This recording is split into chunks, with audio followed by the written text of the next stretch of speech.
Wade, I'm stealing the intro right off the hop. It is Panda Week. We are here.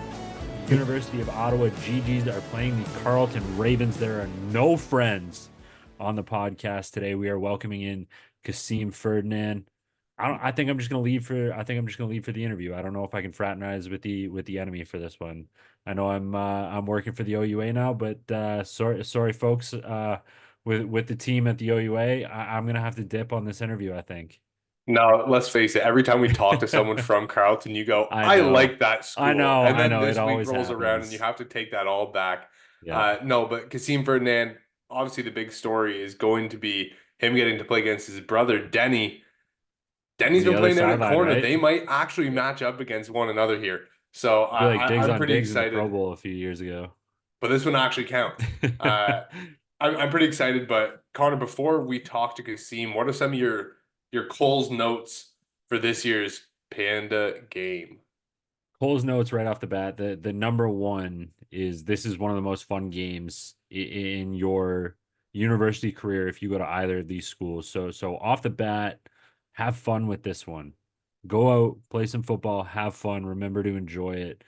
The atmosphere is going to be absolutely electric. It is going to be a raucous stadium, no matter what team you are cheering for. This is one of the best events in OUA football, and just I sincerely hope that both sidelines get to enjoy this one, get to experience this. For all the new players who haven't experienced this yet, buckle up. It's a lot of fun. You're gonna get yelled at. Be ready for it.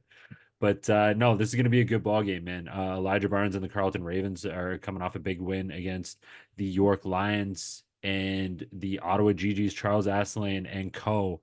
Coming off a tight loss to the Laurier Golden Hawks. I know the scoreboard was a little bit lopsided there, but they played that game really, really well. And if Josh Jansen is under center for these Ottawa Gee-Gees heading into the Panda game, it is going to be one hell of a quarterback battle because Ottawa, with Jansen under center, has looked like they are rolling. Yeah, and Connor, for me, this game is strength on strength when you're looking at the Carleton Ravens offense and this passing attack going against one of the most experienced, versatile secondaries in U Sports. I mean, Kevin Victome, we've talked about the last couple of years as a lockdown corner. Well, he's making more plays now at safety because you can't avoid him on the field. He is going to find his way there.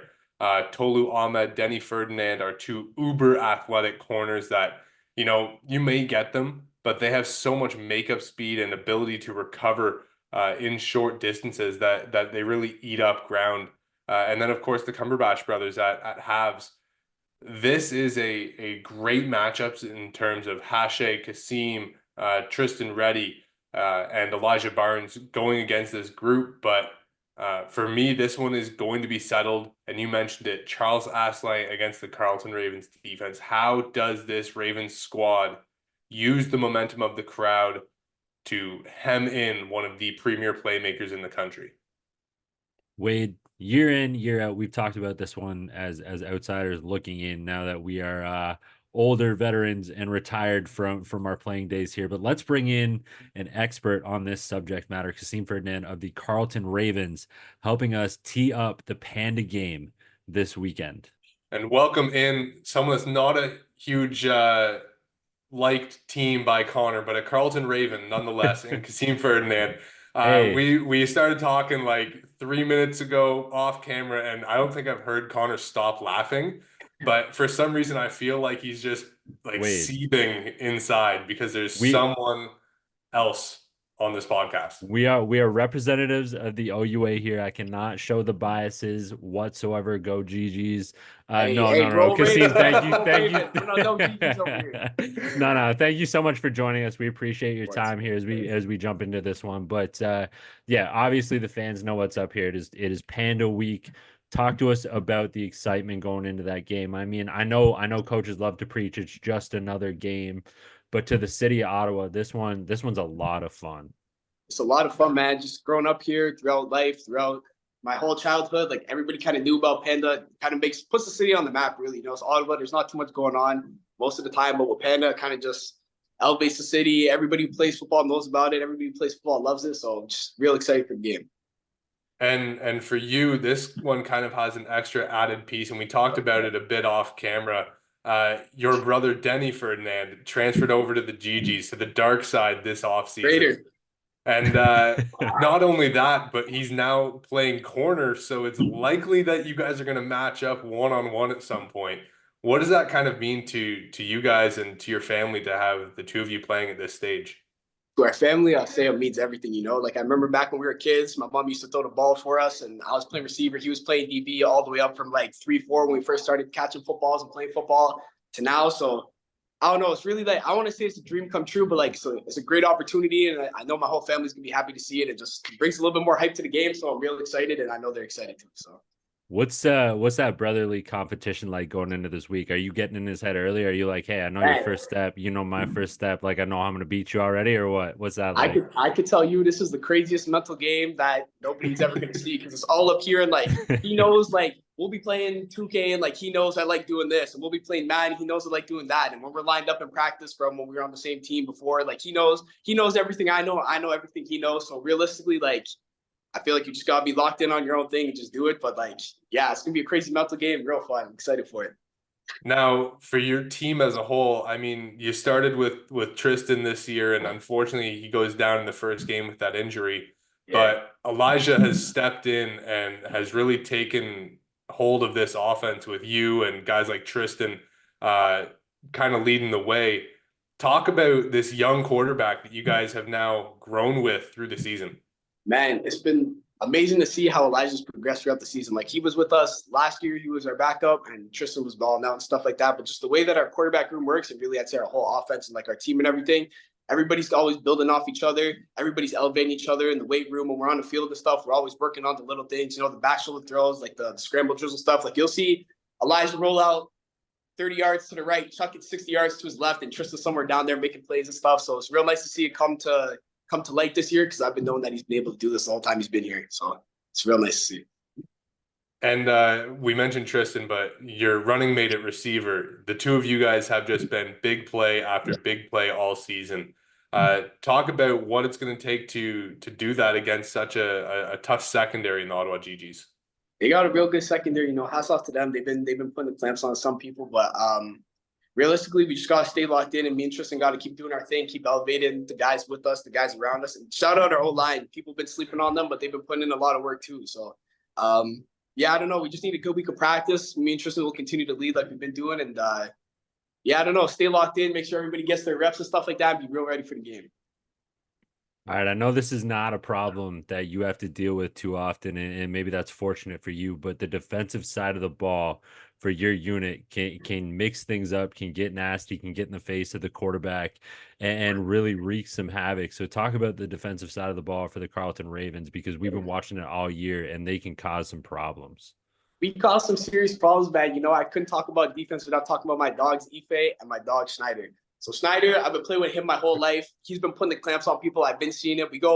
We fight at practice almost every day. You know what I'm saying? Like we'll have reps here and there and stuff like that. He plays boundary half. I play short side slot. So realistically, we're on each other's ass all the time.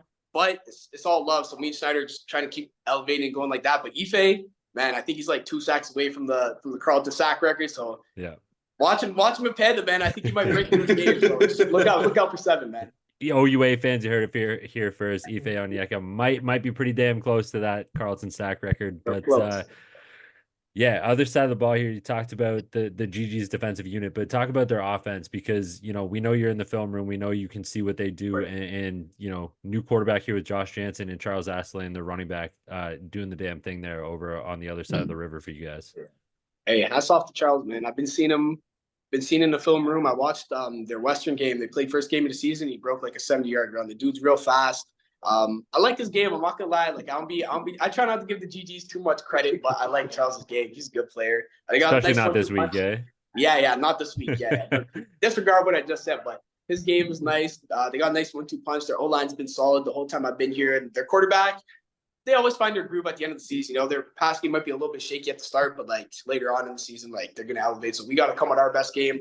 I know they're going to try and come with their best, but I like us over them. So, all right, it's been a while for the Carleton Ravens getting to bring Pedro back home. Oh yeah. How does that kind of fuel you guys year round, and more importantly, this week as you gear up for this match? every year that we've lost, I feel like me personally, I could say it's fueled me even more. Like I've been here for 3 years. The middle year, we got smoked. We lost by like 30. But the other 2 years, we lost on a 55-yard field goal and a 52-yard field goal. I feel like I've been playing football my whole life, but like that's some serious heartbreak, man. Like when you're on that field and you're watching that ball fly 50 goddamn yards, like it's the whole field. Like having 2 years, really, really, I don't know, straight heartbreak. Like we need this shit. Like there's nothing else around it. Like last ball for the playoffs, add that, throw that in. Just we need it. Like there's nothing else I can really say about it. Now, what's it going to take for you guys as a team? I know you talked to us about having a nice week of practice and you guys feel good, but come game day, what's going to be the difference maker for you guys? 3 things. We need offense, we need defense, and we need special teams. It's got to be a full team thing. Everybody's got to be on their P's and Q's, and I think we'll come out victorious. All right, I got one more question here because I think we've talked your ear off. You've answered all of our questions here, but speaking of this Panda game, do you have a favorite moment in Panda history for your Carleton Ravens? There's one moment that plagues my mind. It is that Nate Bahar tip pass for the touchdown way back in 2014. But you know, outside of your playing days, do you have a favorite moment in Panda history for your Carleton Ravens? I actually do, and I'm not going to count the Nate Bahar one because I love Nate. He's taught me so much about the game, but everybody knows that play. You know, Nate's goated around here. You bring up Nate's name, everybody knows. It's iconic, right? But your guy, Tanner DeYoung, hurdled somebody in Panda the year before. Yeah. Yes, he did. If you don't know that play, this go up. look up that play. Tanner hurdled somebody. It was nuts. Go watch it. We can I clip know it I'm an in. Ottawa guy, but I'm also a Tanner DeYoung guy, and that play was nasty. It was nasty. Was that the same year that Phil caught the game winner? Double pass? Oh no, the game winner. Yeah. Phil had the game winner down the sideline, Yeah. I think. Yeah, it might have been that year.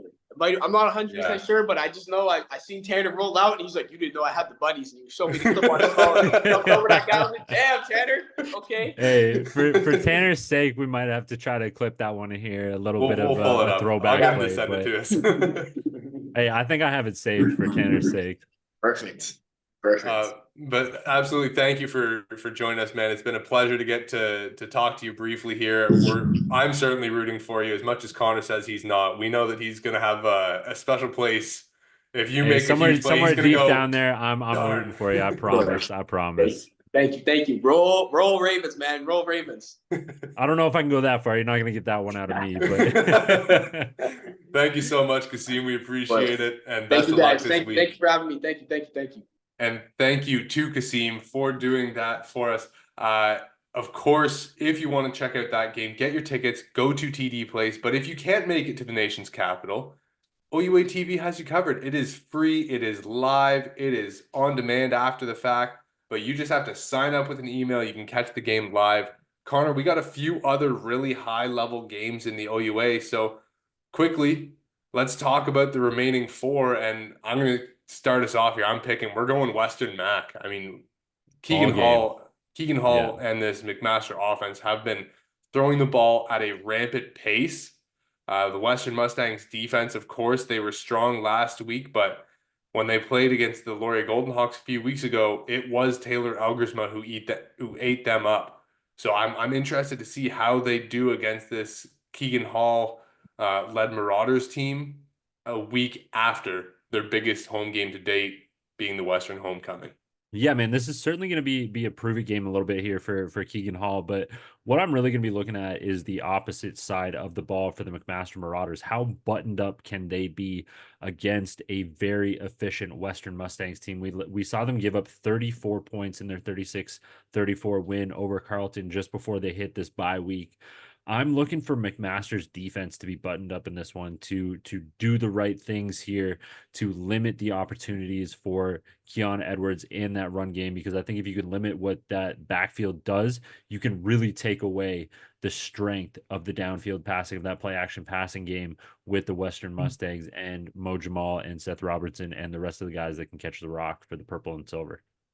Yeah, Scott Brady certainly has his hands full as the DC for Mac this week, but Connor, a couple other games. So let's jump quickly to the other purple team that is at the top of the standings, and that's the Laurier Golden Hawks. They are hosting Queens.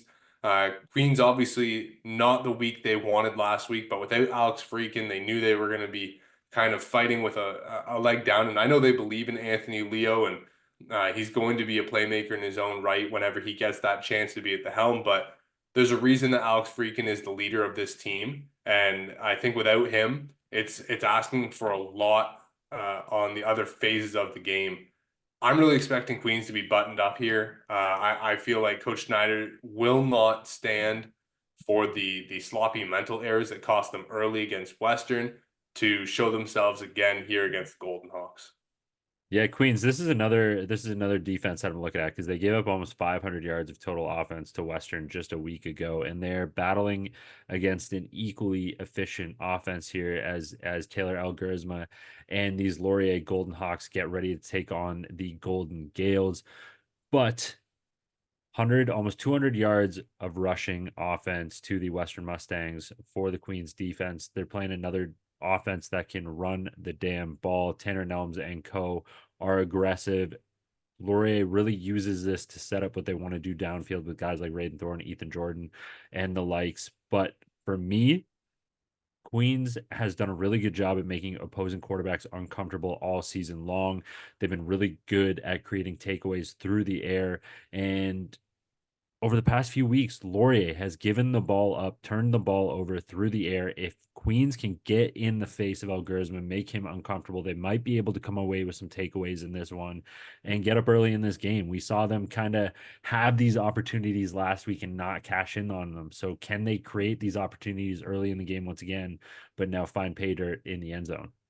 Yeah, weird stat for you before we move on. You mentioned Elgersma and the Golden Hawks turning it over. Taylor has 7 interceptions on the year, Connor, but weirdly, he is still second in the country behind Arnaud Desjardins of the Laval Rouge or for completion percentage. So while they have been putting the ball in harm's way, he seemingly makes up for it the very next drive. At least that's what he did against Western and against Waterloo. I expect him to try and rein that in. But like you said, this Queens defense has forced teams into some really tough areas throwing the ball. I expect Laurier to lean on Tanner Nelms and our favorite guy, Tayshaun Jackson, to kind of help them jumpstart and control the clock in this one. All right, Wade, speaking of tough defensive units, the Windsor Lancers on the road taking on the Guelph Griffins. Windsor coming off a week where they had 7 sacks. They forced 6 team safeties from that Toronto Varsity Blues offensive unit just a week ago. And now they're matching up against one of the most creative offenses in the country. Certainly the OUA, but I will extend that to the country. What Guelph has been able to do this season with Marshall McRae, with Tristan Aboud, with Donovan Malloy, with William Arsenault, with the rest of the group that they have along this offensive unit. Guelph is certainly impressive, but they're going to be battle tested against a Windsor Lancers defense that can get after the ball. I'm start of a really tough stretch here for the Windsor Lancers, playing Guelph, Laurier, and Western to close out their season. Connor, if they can't stop the run, this is going to be a long end of the year for the Windsor Lancers, who are currently undefeated. Like, they are 5-0, and some part of me just kind of says, okay, show me now, because you got a Queens team starting a true freshman left tackle in week 1, and that game was closer than it should have been considering the amount of turnovers you had. Now you start to play the meat of your schedule, and you're going to play some teams, like you said, one of the most creative and complex offenses to solve, and that is the riddle that this Guelph Griffins rushing attack brings. Who's it going to? Sargent, Malloy, Smith, McRae, you name it, they're going to find a way to make it happen. And the passing game with Vachon, Willem Arsenault, and Tristan Aboud, this is the toughest task to date. And if Aboud takes care of the ball, McRae takes care of the ball, whoever's under center, this could be a Guelph statement game.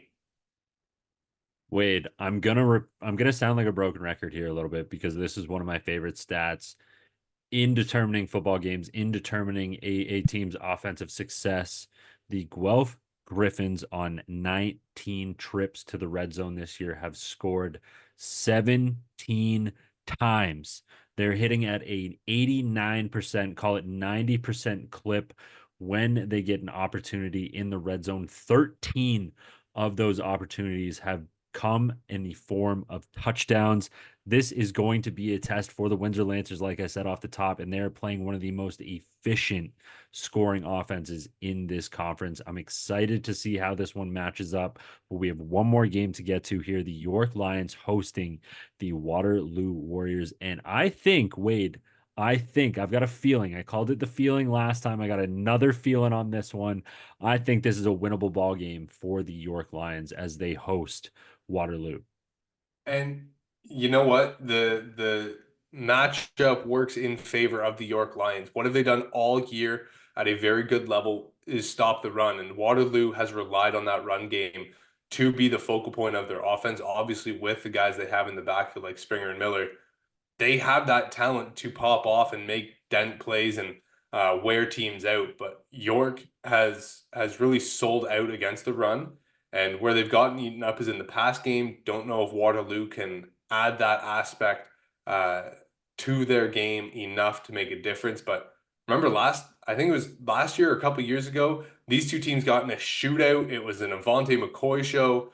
I think with this new screen-heavy offense that York has been showing with Matt Lynn not having the strongest arm in the league, they're just trying to get behind their offensive linemen. They know that they're not going to be able to withstand some pass rush. So let's get out in space. Let's get the ball out quick and give the ball to guys like Avante who can make plays from anywhere on the field. And I'm sure that's going to be the focal point in this one too for York, but they're hunting for win number 2. Waterloo is hunting for win number 1. Who's it going to be? How's it going to fall? We'll get to find out this weekend. Check out the games at OUA.tv. Of course, we got a lot of good football coming up down the stretch, starting off with this week. Special shout out to Kaseem Ferdinand once again for jumping on with us. As always, enjoy the weekend.